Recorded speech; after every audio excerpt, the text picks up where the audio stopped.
Hi friends, நான் காசு இந்த ராஜி பேசுகிறேன். இன்றைக்கி நம்ம ஆலந்தூர் கடைக்கு என்ன வண்டி வந்தோம்னா XV 700 வண்டி வந்திருக்கு. இந்த வண்டியில் டிஃபால்ட்டாக வந்து ஃபாக் லைட் வந்து இந்த மாதிரி ட்ரையாங்கிள் லைட் தான் கொடுத்துருப்பாங்க. இந்த லைட் வந்து த்ரோ இருக்கா சொல்லிட்டு கஸ்டமரோட கம்ப்ளைண்ட். நம்ம என்ன பண்ணிருக்கோம் பார்த்தீங்கன்னா, மோக்கோ வந்து ஃபாக் ப்ரொஜெக்டர் லைட் போட்டிருக்கோம். இதான் மோக்கோட ஃபாக் ப்ரொஜெக்டர் லைட் போட்டிருக்கோம். இந்த மோக்கோ லைட் வந்து ட்ரை கலர், இப்போ லேட்டஸ்ட்டாக ட்ரை கலர் லைட் வந்திருக்கு. இது என்ன உங்களுக்கு ஒயிட்டு, வார்ம் ஒயிட்டு, எல்லோ, மொத்தம் 3 கலரில் இருக்கும். இந்த லைட்டோட த்ரோ எப்படி இருக்குன்னு பார்க்க தான் நம்ம இந்த டார்க்கான ரோட்டுக்கே வந்திருக்கோம். இந்த லைட்டுக்கு வந்து பார்த்தீங்கன்னா ஒரு ரிமோட் வந்து எக்ஸ்ட்ரா ஆட் என்ன கொடுத்துருப்பாங்க. இந்த ரிமோட் எதுக்கு கொடுத்துருக்காங்கன்னா, இது வந்து ஒயிட், இது எல்லோ, இது வார்ம் ஒயிட் வரும். இது வந்து லைட் வந்து பிளிங்கிங் ஆகும். இந்த லைட் எப்படி வெளிச்சம் உங்களுக்கு பிளிங்க் ஆகும் உங்களுக்கு நான் காமிக்கிறேன் பாருங்க. இப்போ பார்த்தீங்கன்னா லைட் வந்து ஒயிட் எரிஞ்சிட்டு இருக்கு. இப்போ நான் வந்து எல்லோ மாத்திட்டேன். இப்போ எல்லோ எரியுது.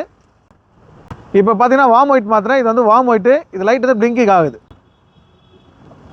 இப்போ இந்த ஒயிட் எதுக்கு நம்ம மாத்திரம்னு பார்த்தீங்கன்னா, ஒயிட் வந்து ஒரு ஹைவே போகும்போது நம்ம போட்டு ஓட்டிக்கலாம். அதுக்கு ஒயிட் தேவைப்படும். எல்லோ வந்து ஒரு பனிமூட்டமா இருக்கு, ஒரு மழை பெஞ்சிட்டு இருக்கு, அதுக்கு போற மாதிரி தான் நம்ம வந்து எல்லோ மாத்திக்கலாம். வார்ம் ஒயிட் வந்து ரெண்டுமே மிக்சடா இருக்கும். ஒரு டைம்ல நம்ம ஊட்டி கொடைக்கானல் போகும்போது நீங்க வார்ம் ஒயிட்ல போட்டுக்கலாம். இந்த பிளிங்கிங் வந்து நம்ம போடும்போது யாரா பாஸ் அடிக்கிறாங்க கொள்ளும்போது நம்ம இந்த பிளிங்கிங் மட்டும் ஆஃப் பண்ணி ஆன் பண்ணி அவங்ககிட்ட காமிச்சிக்கலாம். டோட்டல் வைஸ் உங்களுக்கு எல்லாமே ஹெட்லைட், ஃபாக் ப்ரொஜெக்டர் மொத்தமாக இருக்கிறதுனால உங்களுக்கு ஒரு ஹைவே டிரைவிங்க்கு நல்லா இருக்கும். இந்த மாதிரி உங்க வண்டிக்கு போடணும்னா கீழே நம்பருக்கு கால் பண்ணுங்க, வாங்க பண்ணி தரோம்.